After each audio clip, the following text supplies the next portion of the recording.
Hello, welcome once again to the Powerhouse Woman Show. I'm your host, Monica Pierre. When it comes to the pressures of life, are you in the club where you have no pressure or you feel like you have constant pressure? There's one thing after the other. And we can view it as our nemesis, our enemy. But what if I told you my next guest says it's more than that? It's a superpower that's often overlooked. And we're joined by the one and only Arianne Craig Jolla, keynote speaker, educator, and coach. I will add an accountability coach because she really holds people accountable. This is her book, The Power of Pressure. Thank you so much for joining us today. How Thank exciting. you. Thank you, Yeah. Monica. I am so blessed to be with you this morning. Thank you. And a lot of people know who you are. You are an educator. You had your own school. You're a media owner. There's so many things that you're involved with. And I'm so excited that our national and international audience will get an opportunity to get to know you. So tell us about pressure and the role pressure plays when it comes to our vision, our mission, our goal, whatever you want to call it, our dream, and how we can reframe how we think about pressure. Absolutely. Thank you for that, Monica. We often, and you use the right term, frame.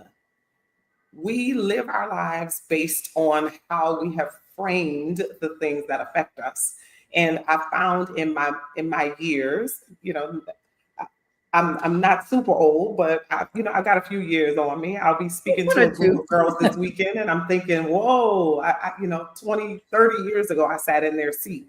But I am the pressure, the power of pressure is a reframing of what it is that sometimes people tend to break under, right?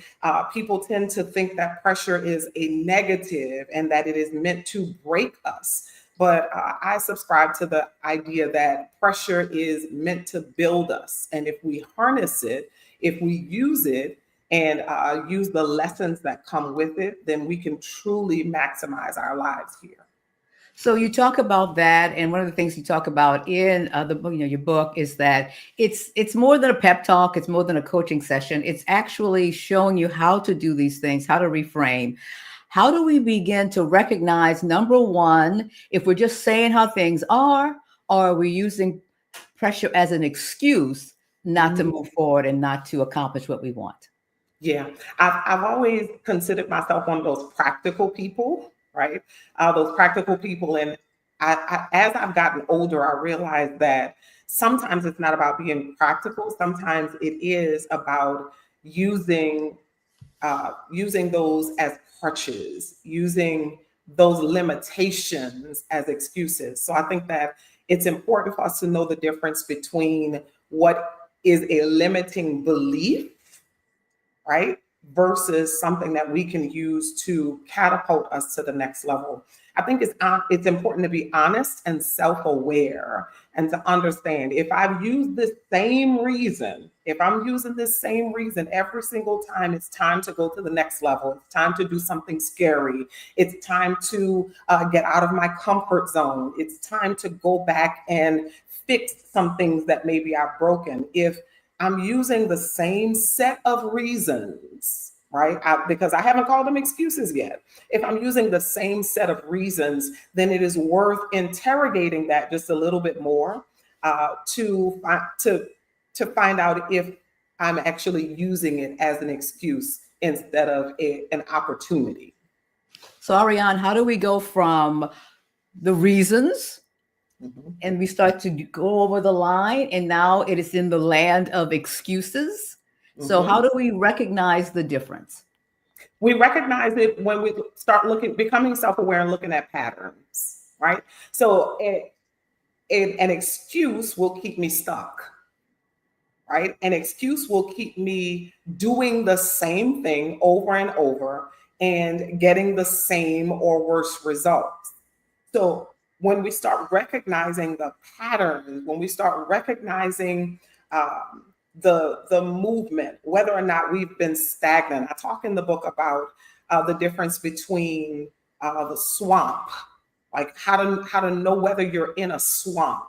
And a swamp is because it's stagnant and there is no movement. There's no forward motion. And I think that excuses, when we start looking around and becoming self-aware, then we realize whether or not we've been subscribing to excuses.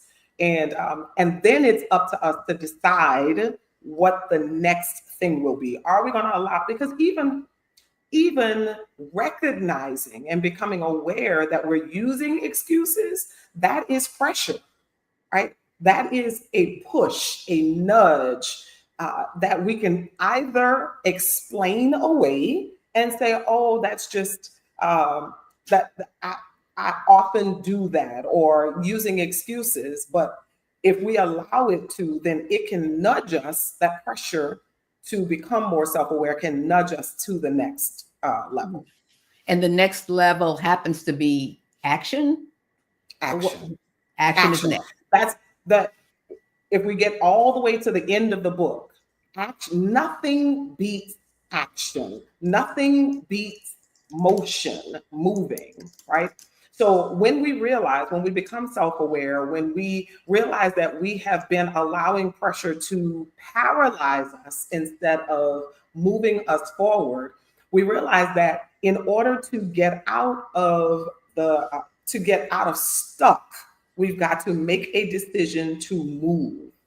Earlier this week, Monica, and even last week, and I've been posting about it, so my audience and those that care about what I'm doing, that are following me, they have been on this journey with me, especially the last couple of weeks. It's been a lot of a start and stop. And I myself have been under pressure because I'm in a certain place. I'm 45, I'll be 46 in a couple of months. And sometimes you get impatient with the process, right? You get impatient with the process, and sometimes you have a decision to make. Am I going to allow this to shut me down and paralyze me? Or am I going to allow this to push me to action? And so the action for me that I had to take to get out of this space where the pressure was either going to crush me and make me become stagnant or push me, I had to do what worked for me. So that is prayer, that is I had to go back to the book that I read every time I get in this place. And that book is 10X is Easier Than 2X by Dr. Benjamin Hardy. And that is what helps me to get unstuck and take action. So that I've been very intentional about that over the past few weeks, because the pressure that I'm feeling to produce, the pressure that I'm feeling to succeed, it can either cripple you or it can push you to action. And Right. action is Actually, it's a key. I was thinking when you were talking about, how sometimes we forget. I have a friend who used to say, I'm a fast forgetter. I forget what I did the last time, what worked the last time. And then I kind of start over like, oh yeah, okay, I know what to do. I know what to do. Absolutely. You Do it. know what works. You know what to do. And that's the key. That's why pressure is so important, is because it's a reminder. Pressure is a reminder of what worked before this. You know what worked to help you lose weight, right? You know what worked to help you get to get back in school. You know what it took. And now that pressure is there as a gentle nudge, a gentle reminder to say, okay, now you need to take action on what it is you know to do as you proceed to figure out what it is you don't know. Right. And I love how you use the word unstoppable, because sometimes we have relationships with certain words. What does unstoppable mean? Because for some people, well, I would love to be unstoppable, but I'm not made of being unstoppable. So they kind of do nothing. So when you talk about getting unstuck, taking those actions, having motion, and getting unstoppable, what does that mean? And what can that look like? Wow. Thank you for that, Monica. Unstoppable doesn't mean unaffected. It doesn't mean, because sometimes we've got to define a word just based on what it is not, right? Sometimes we think, okay, if I hear the word unstoppable, that means that for I have some sort of armor that makes me superhuman. No, I am very human. I'm very human. Unstoppable means that when it is time for me to leap, when I have to run out of a burning building, when I have to make a decision that affects my whole family, my generations behind me, I take the leap and I land on my feet. I land on my feet. It's still a leap, it's still a risk, it is still scary, it still requires courage and bravery, and it requires community. And once I take the action, I still land on my feet. What that looks like for me may look very different for the next person. Um, I often ask myself, so what alternative is there? Like, what alternative is there? If this thing is hard, then what is the alternative? Am I just going to give up and not do anything? That's not an option. And that's essentially what unstoppable means, is giving up is not an option, right? Pausing, taking a step back, becoming reflective, asking for help, all those things are a part of the process. The only thing that's not part of the process, not part of the options that we have, is giving up and not doing anything. Right. That's not going to happen. Yeah. When we get out of ourselves and our ways, we recognize, no, that's not the option. I It's absolutely. not the option. Right. How did this topic, this work evolve for you? Because basically, this is like a prequel or to something else that's coming under the topic of pressure and what pressure means and looks like in our lives. You're a former educator. I mean, you're still an educator, but you had your own school, so many things that you're doing. You seem to be that kind of person like, okay, what is Arianne doing today? Because I know she's doing something. So when did this whole topic develop for you? Back in 2019. Back in 2019, and I'll give you just a little bit of background as well. In 2019, I got the call. I was at the school that we had opened at that time. I was at the school and got the call from my sister, who was in with the doctor, and the doctor said, "Your mom has 2 weeks to live. She has 2 weeks." And I'm in class. I'm with my students, and she told me, "I need you to step out of the class. I need you to go because I need you to talk to the doctor." It reminded me, I could not help but remember how my mom actually, I'm number 8 of 8, and I hear stories from my brothers, my youngest brother is 16 years older than I am, who would say that talk about the mental challenges, the heaviness that my mom dealt with. And she had several nervous breakdowns because of the pressure that she was under as a mom, as a domestic abuse survivor, raising 5 boys in Press Park in New Orleans. And I think about that. So when I got the call, I was already under additional pressure with raising the school, and I was under additional pressure with all the things that we were dealing with, even in my home. And I wondered, okay, what is the difference between the pressure I'm feeling and the pressure my mom felt? Where my mom had to be hospitalized when the third floor charity, my mom had to be hospitalized when she allowed pressure to break her. When the pressure got so hard for her that that was the result. I knew that was not what I wanted, but I could feel the load. I could feel the heaviness. And so I did, as I mentioned earlier, what worked for me. And what worked for me was writing. Right. So the first book that I wrote, the second book that I wrote, the first one that I wrote under the Power of Pressure, this series was Under Pressure, A Woman's Guide to Resisting the Urge to Quit. And that was 2019. And that essentially was my solution. It was my safe place. It was my opportunity to do what it is that I knew had worked for me. You know how we talk about what has worked for you in the past? I knew as a child writing worked for me. So that was what I turned to. And it has evolved since 2019. It's evolved into this series of me exploring the power of something that has broken many people, but exploring it and reframing it. Right, right. I love the title because I can hear it both ways. The power, the goodness, the fuel of pressure, and then sometimes the power that pressure has on Whew. you. Yeah, All right, somebody. absolutely. The power of that pressure can have on you and that chokehold that they can have on you. So I Absolutely. think it's brilliant work. I really, really do.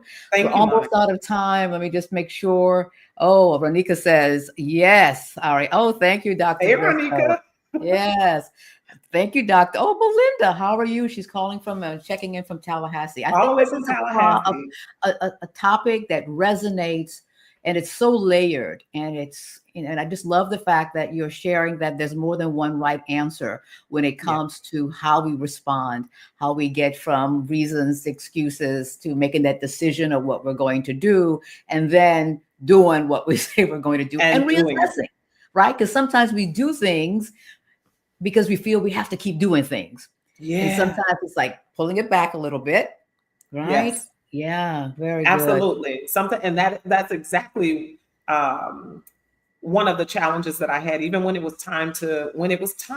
And remember, timing is important as well. And I'll talk about that. When it was time to shut the school down and transition into a different framework for the company, I literally went into a 3-month depression, still moving, right? Still moving, still showing up for my parents, showing up for my students, showing up for my team, my staff. But there was a cloud because I had become so accustomed to being the person, being the sister in New Orleans who has the school, being the person who started a business. And realized that what the pressure was doing for me was moving me out of that identity crisis and reminding me of what I bring to the table outside of what it is that I do. So there's so much power and so much nuance in pressure. All right. Speak, speak. Thank you, John. Okay. Interesting last name. Interesting, interesting. Interesting last name. Oh, we are out of time, but I want to make sure that people know where to get the book, how to follow you. So, what's the best way? Or do you have any social media handles that we can easily remember? Oh, I'm still, oh, it's all my name, y'all. Everywhere. My website, LinkedIn, IG. It's Arianne Craig Jolla, wherever you want to follow me, whether that's on IG or LinkedIn, Facebook.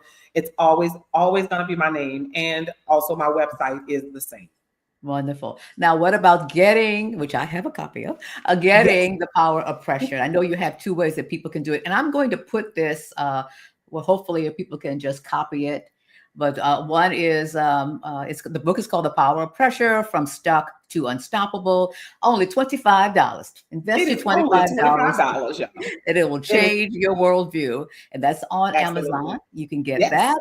And then you also says there's another way, and that is the download for $20 as Yes. well. Yeah. So Some people very. prefer the download, and Mhm. you can definitely go to that link, the PayHip link, and get the download. And it's also, I also have it linked in all of my socials. So if you follow me there, you can click there as well. But it's on Amazon if you prefer it on Kindle. Some people Mhm. prefer that. So Right. it's available. Okay. Is that the Donna Angeletti I know? That is the Interesting. Donna Angeletti, honey, who did your hair many moons ago. Years ago. I Look, love there's no degree of I'm separation. I'm sending you a hug from Donna. She asked me to send you a hug. So there's your hug from Donna. Oh, Absolutely receive. Oh, I love the show. I love the people on the show. Thank you yes. so much for being on the show with us today. And you are amazing. You are a powerhouse. Thank you for the powerhouse interview. Really appreciate it. Hold on just a Thank you, second. Monica. I appreciate you sharing your platform. I appreciate it. Thank you. Absolutely. Thank you all for joining us for the Powerhouse Woman Show, where I know each week when we have our amazing guests, you're going to pick up some nuggets. You're going to pick up some things that really work for you. Thank you so much for joining us today. And basically, we have so many great people saying, thank you. This resonated. I knew it would. Thank you. Very informative and very needed. Thank you so much, Belinda. Also, Rebecca, thank you for sharing. Yes, thank you for sharing that powerful story. And thank you all for joining us. And we will talk to you next week on the Powerhouse Woman Show.